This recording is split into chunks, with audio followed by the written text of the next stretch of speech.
Okay, so let's start with assembly drawings.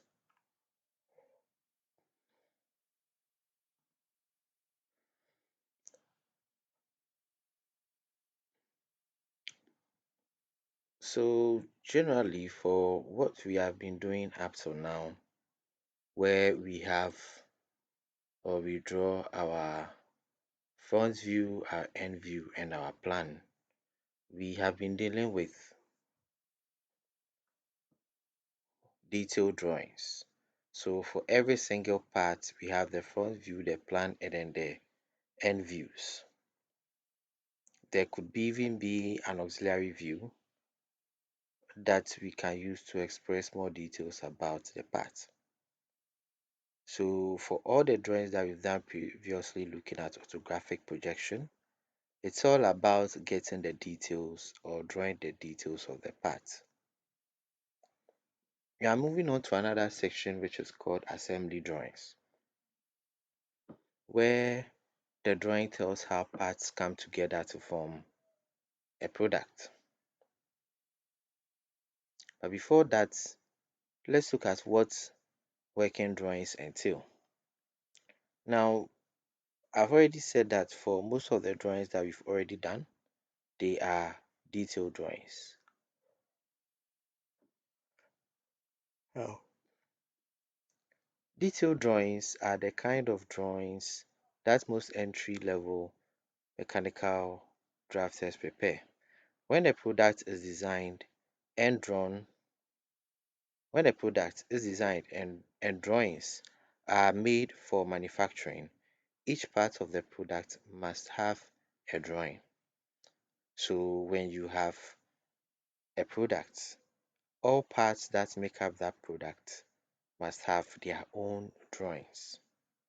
Now, these drawings of individual parts are referred to as detailed drawings. So, the component parts are assembled to create the final product, and the drawing that shows how the part goes together is called the assembly drawing. Now, associated with the assembly drawing and connected to the detailed drawings is the part list that identifies all of the parts in the assembly. When the detailed drawings, assembly drawing, and part list are combined, they are referred to as a complete set of working drawings. So, working drawings are a set of drawings that supply all information necessary to manufacture a given product, any given product. So, of course, if you have the detailed drawings, you have the assembly drawing, you have the part list, you have you have every information that can be used to be able to manufacture the parts, and you are set to manufacture that product. So detailed drawings which are used by workers in manufacturing are drawings of each part contained in the assembly of the product. The only parts that do not have to be drawn are standard parts. Now, standard parts, as known or also known as purchase parts, are items that can be purchased from the from an outside supplier more economically than they can be manufactured. So in manufacturing, we try as much as possible to minimize the cost of minimize the cost of production. And one way in which we can be able to minimize the cost of production is to at times get parts from other sources. Some parts or standard parts are parts that can easily be manufactured, and they are more or less um, manufactured by other companies, and we can easily fit them into our design. So things like bolts, nuts, screws, pins, keys are parts that we can purchase from other components and we will not need to manufacture. Because if you are manufacturing from every part of the product, that means that you are going to increase your production cost, you are going to increase your labor cost, and the cost of your product would increase. And if that should happen, people will not purchase your product because your product will be above market value. And note that you might not be the only person manufacturing that product.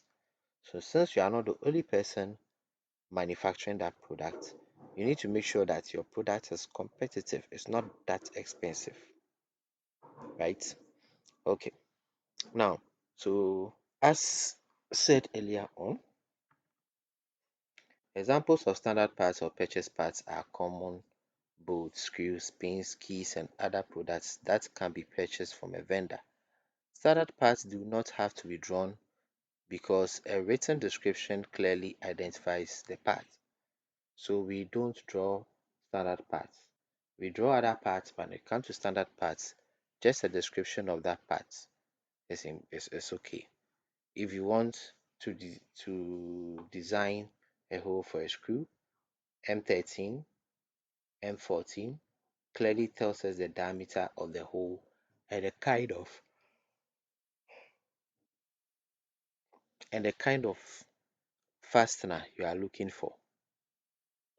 So this is an example of a detailed drawing, and this is a bearing retainer, and for the bearing retainer you have here the details for the retainer. So you have the section view of it, and then you also have here um, the end view, and this part which has been circled clearly blows out and show the assembly at this section, the details that are hidden.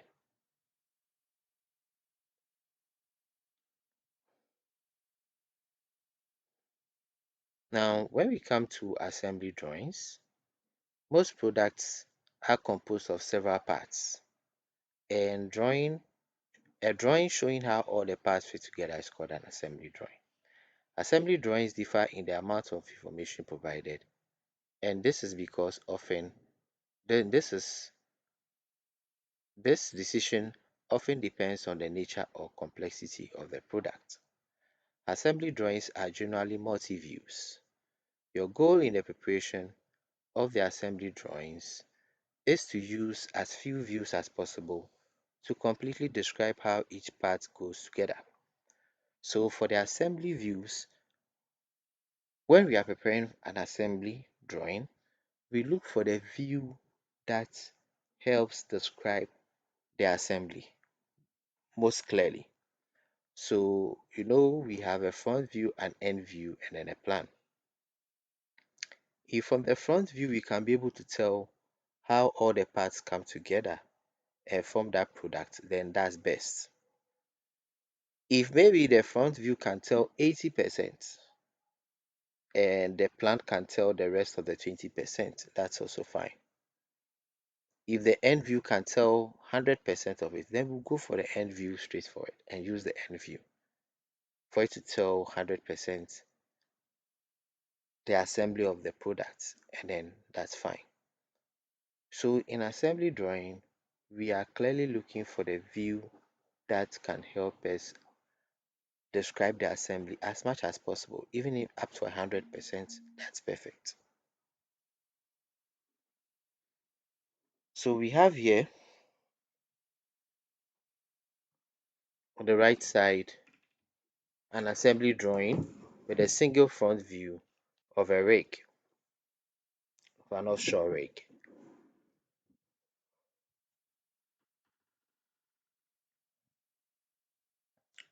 Now at times we may employ full sections or half sections to expose some of the parts that are assembled into other products so that we can be able to get a clear description of the assembly. So we can either employ the method of using a front section, a full section, or a half section.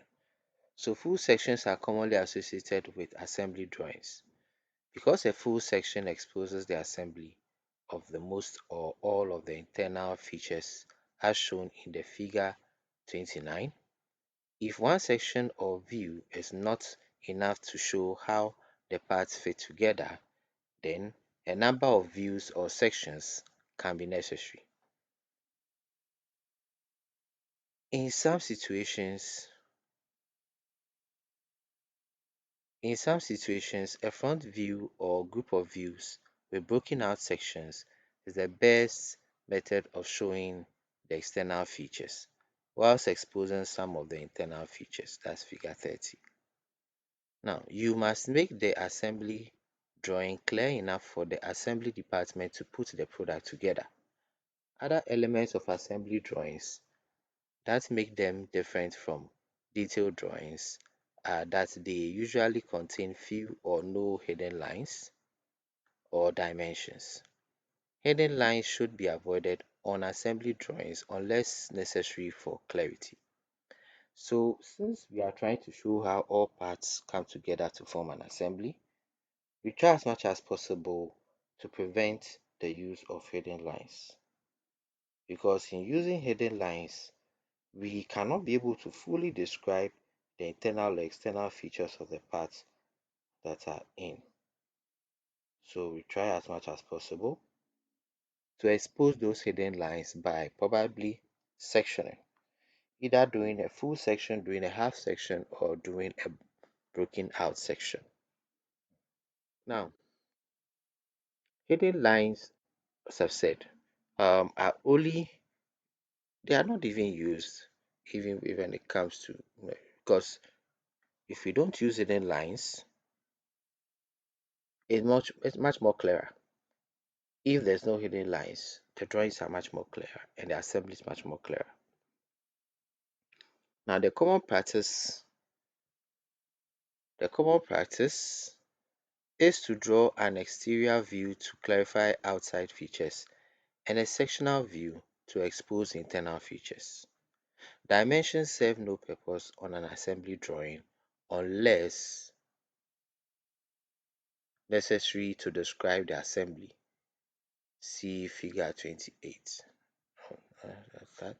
Unless the dimensions are used to show the assembly relationship of one part to another. So let's come back to these views. We read about the use of full sections and half sections in assembly drawings. So this is figure 28 and 29, or figure 28, 29, and figure 30. So 30, 29, and 30. So this 29, and this shows,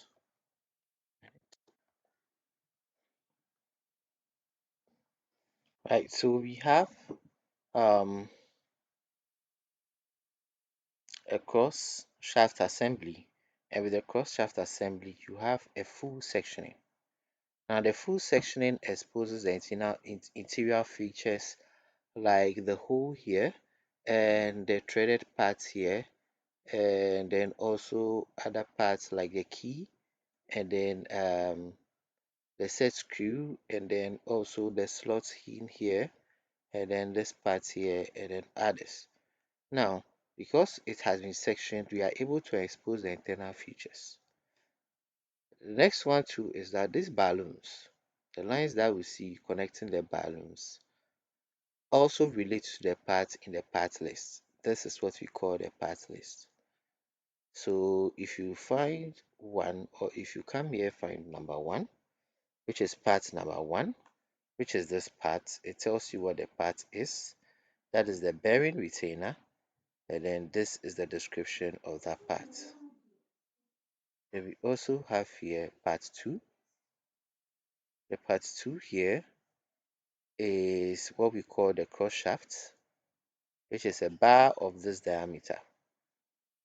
And then we also have part number 3, which is a spacer.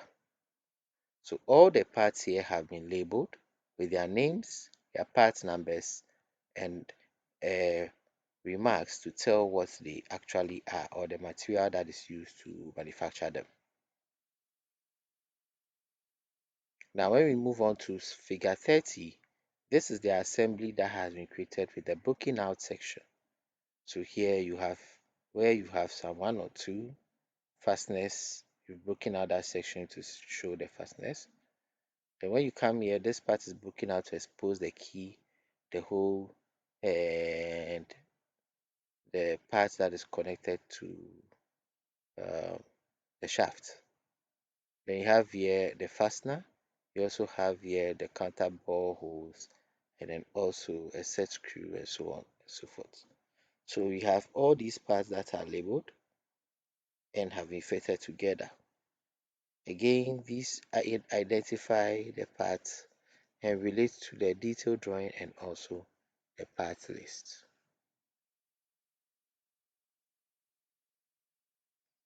So as we were reading earlier on, dimensions serve no purpose on an assembly drawing unless the dimensions are used to show the assembly relationship of one part over another, unless the dimensions are needed to show the assembly relationship of one part over the other.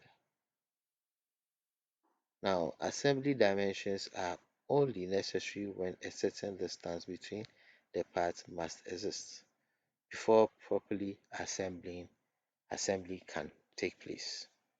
So, dimensions are needed in situations whereby it's necessary for the assembly. We have one type of assembly which goes that way. That is the um,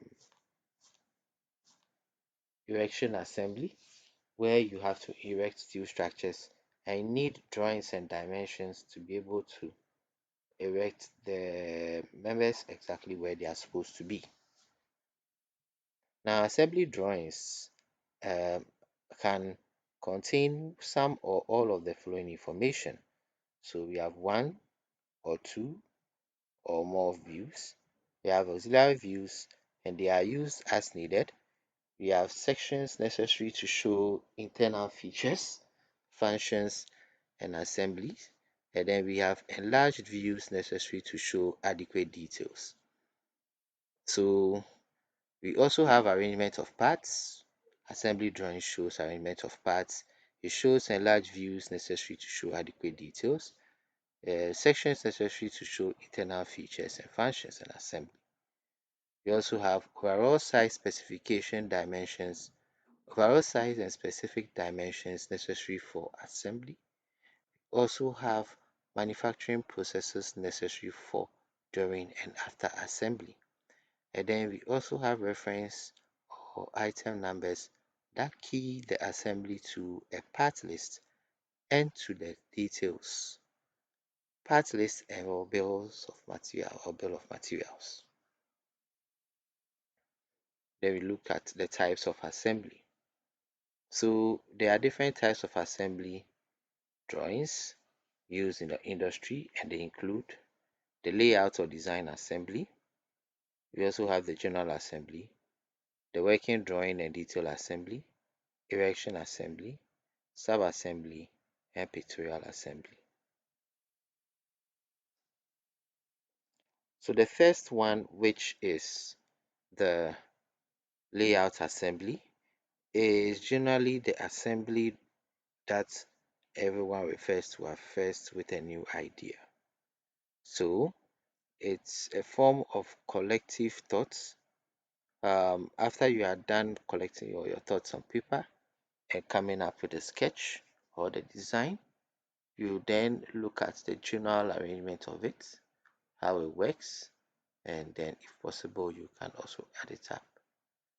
And then you sit with those who are in the industry to discuss and evaluate the design before it proceeds. So engineers and designers can prepare a design layout in the form of a sketch or as an informal drawing. These engineering design drawings are used to establish the relationship of parts in a product assembly. From the layout, the engineer prepares sketches or information detailed drawings for prototyping or prototype construction. Layers or design assemblies can take any form depending on the drafting ability of the engineer, the period of product implication, the period of product implementation, the complexity of the product or company proceed procedures. So as it says, layouts and design assemblies can take any form. So here we have a layout assembly of a truck, um, let's say an excavator, and it is working with the front. And then we are able to also see when the front fully extends, where it will reach.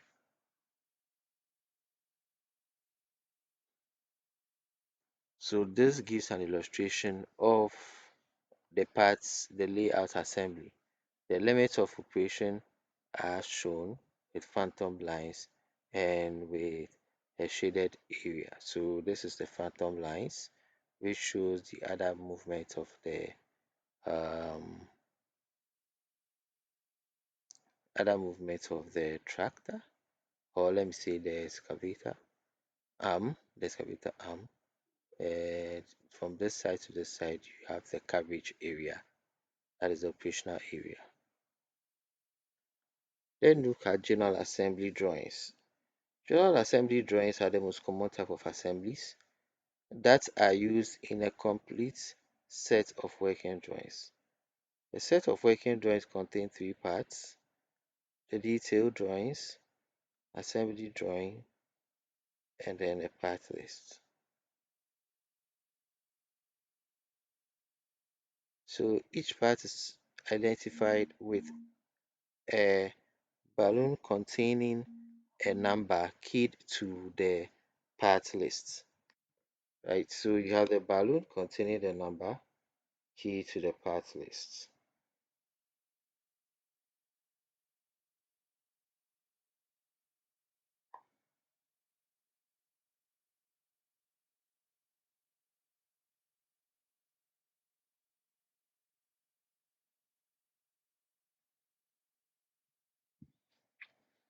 So for example, as we have here, we have 1, we have 2, we have 3, and they are all keyed to the part list as indicated.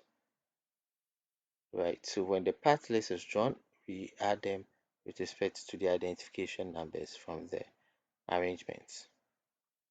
Now each part is identified with a balloon containing a number key to the part list. The balloon is a circle placed on the drawing with the part identification number inside the circle.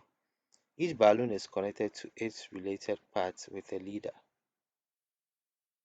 The balloon parts identification number correlates to the same number identifying.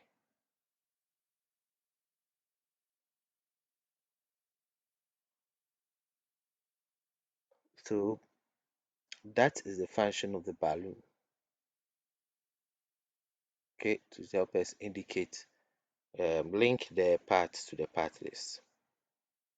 Then the assembly drawing, sorry, the detailed assembly. So for the detailed assembly, it shows the details of the parts combined on the same sheet with an assembly of the parts. So with this, you have the assembly, and then you also have right within that space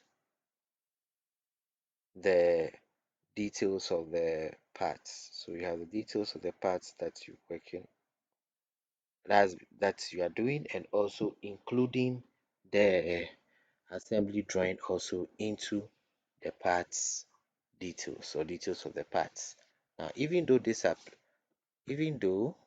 this application is not as common as the general application, it is a practice used at homes, or at some homes, and the use of the following drawing assemblies can be a company standard, or this technique can be used in a specific situation even when it is not considered as a normal procedure or at a particular company. So we are saying is that if this happens to be a company standard, that's fine, but if it is not um, a company standard, then you observing the detailed drawings, you should be more careful.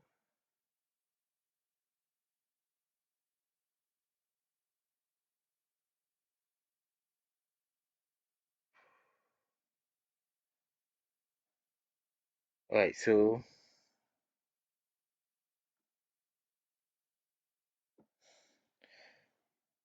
it's not a company standard, and since it's not a company standard or a technique, is you just have to be mindful of where you use it, the detailed drawings.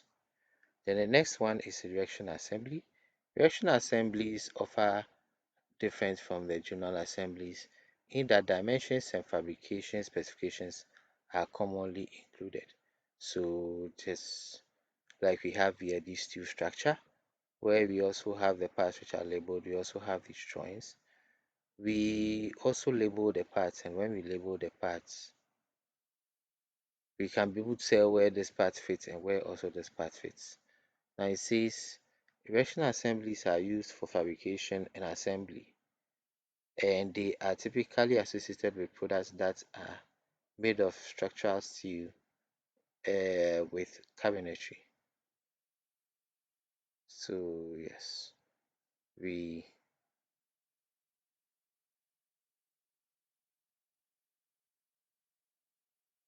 right. So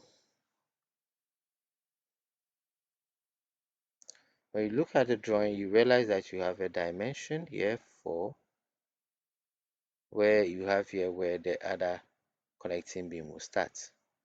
So um,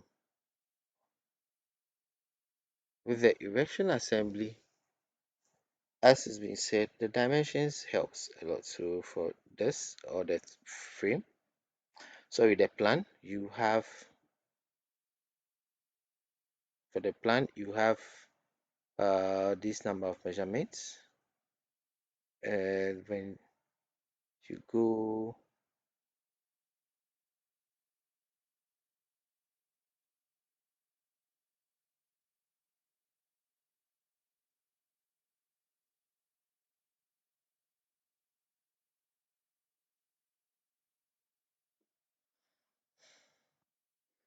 so in preparing the erection, we need the dimensions to be able to tell us where to fit the various members.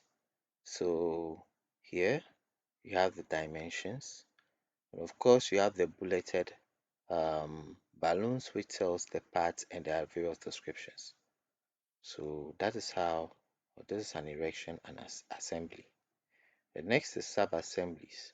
So for sub assemblies, we have, let's say for example, a car, and for the car you have the boots, that is the front, you have the boots, you have the internal part of the car, you have the back of the car.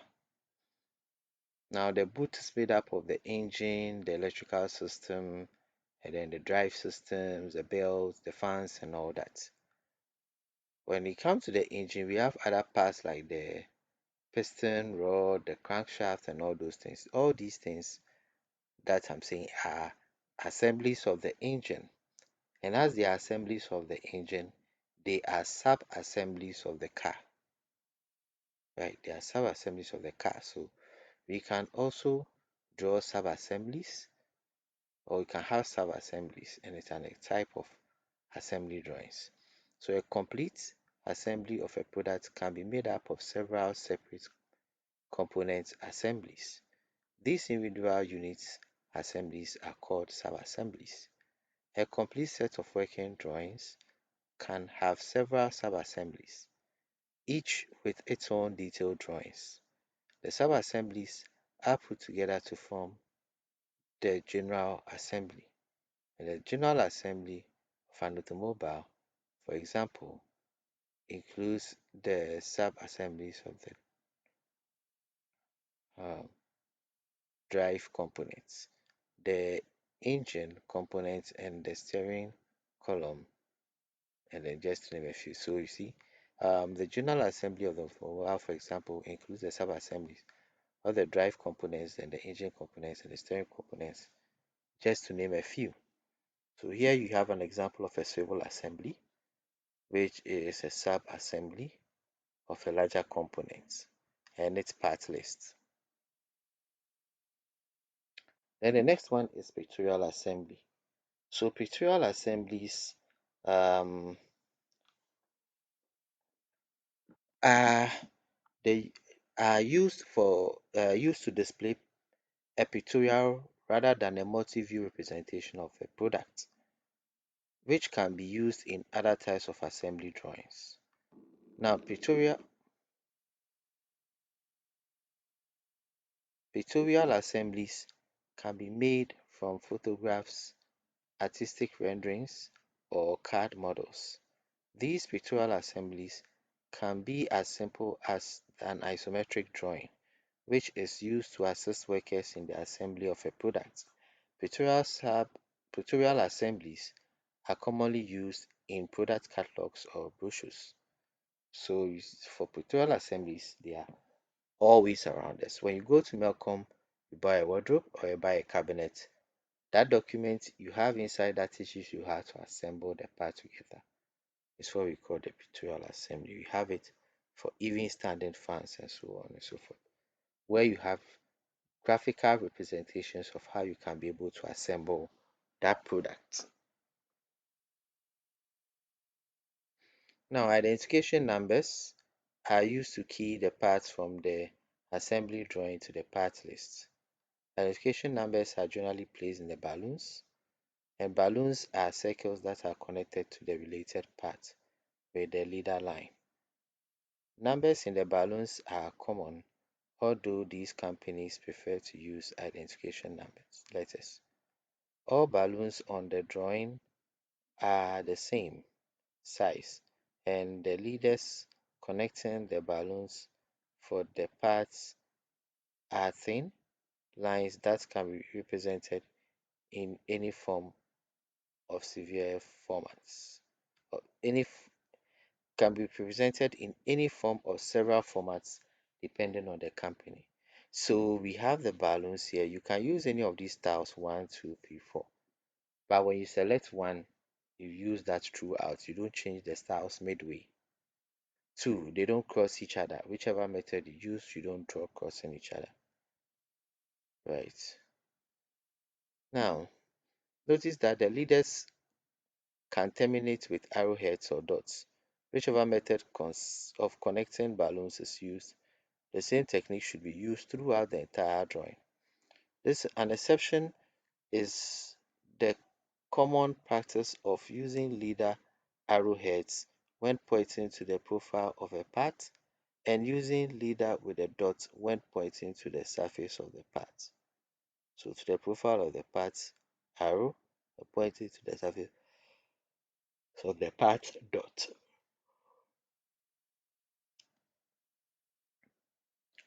Then we have part list. Part list, as known as the bill of materials, is usually combined with the assembly drawing, but it remains one of the individual components of the complete set of working drawings. The information associated with part list generally include item number from balloons, item numbers also called fine numbers.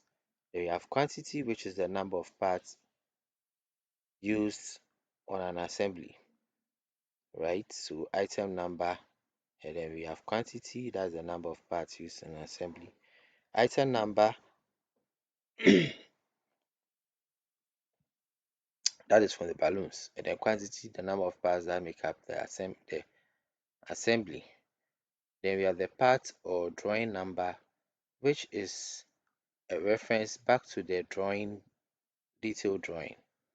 Description, which is used as a part name or complete description of a purchase part or stock specification, including the size or dimensions. Then we have material identification, and material used to make the part. That's the material used to make the part. Information about vendors for purchase parts, and then sheet number, right? Information above vendors for purchase parts, and then sheet member. The first four elements listed are the most common items. When all six elements are provided, the part list can also be called the list of materials or bill of materials. So for the part list, um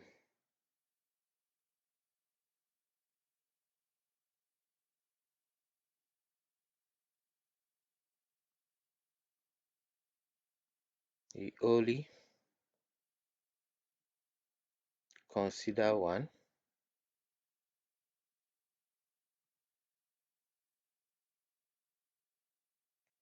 um the part number,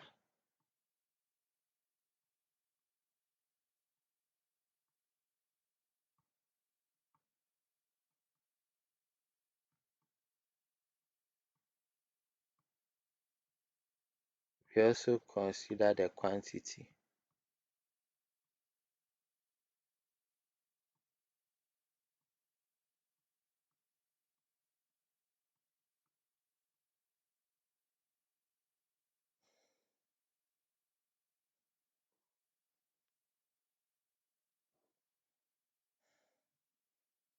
Let me see if I can use another form.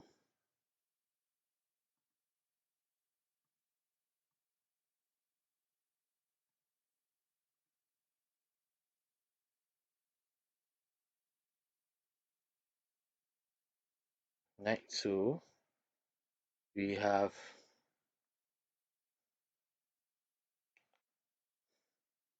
so for the four we can use the item number, the quantity, the part or description, and then the material identification, the four of them, usually the four of them, to build the part list.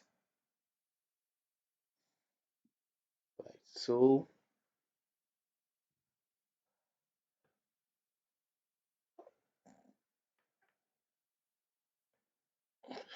the next thing we'll look at next time is to consider how to assemble a product. The various clues that when given can help you to be able to assemble a particular product. See you next time.